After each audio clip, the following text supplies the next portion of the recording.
Монголын хамгийн анхны өсөлтийн клиник эмнэлэг болох Тодыг эмнэлгийн 10 жилийн тохиож нь түүхтэй байгаа тохиолдуулан дэргэдээ хүүхдийн сэргээн засах төвийг нээхээр бэлтгэл ажлаа хангасан байна.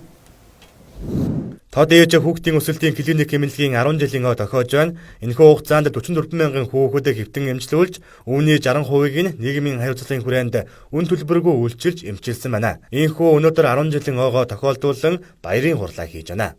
За ингээ 2014 онд анх хүүхдийн өвчний онцлогоо эмчилгээ, хүүхдийн өсөлтийн онцлогоо эмчилгээ чиглэлээр үйл ажиллагаагаа эхлээд эдний 10 жилийн хугацаа өнгөрсөн байна. За энэ хугацаанд бид нэр 44 мянга гаруй хүүхдүүдэд 44 мянган нэмэх хүүхдүүдэд өсөлтийн онцлогоо эмчилгээ, хүүхдийн өвчний онцлогоо эмчилгээ, за тэгээд хүүхдийн биеийн хөгжил, бие элдрийн хөгжлийн талаарх урьдчилан сэргийлэх үзлэг онцлогоонуудыг бол хийж үлдсэн байна.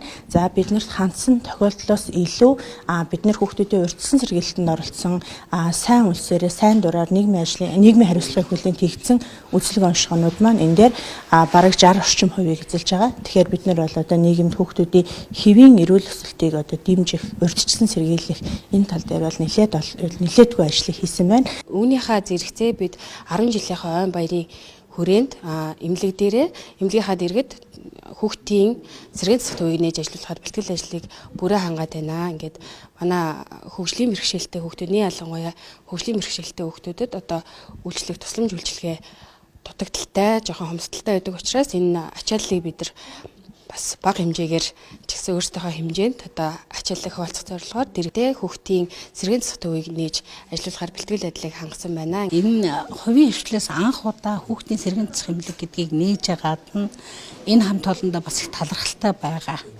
Урд нь бол хувийн хвшлийн ийм сэргээн засах ер нь бол ховор байхгүй л гэж би одоо бодож байна. Тод ээж эмнэлэг нь Монголдо цор ганц хүүхдийн өсөлт божилттой холбоотой бүхий л үзлэг онцлогоог цогцоор нь хийж хүүхэд бүрийн онцлогт тохирсон өсөлтийн эмийн болон эмийн бус эмчилгээг хослуулан хийж байна. За ийхүү 10 жилийн тохиолдуулан Тод ээж эмнэлэг дэргэдээ хүүхдийн сэргээн засах төвийг нээхээр болжээ.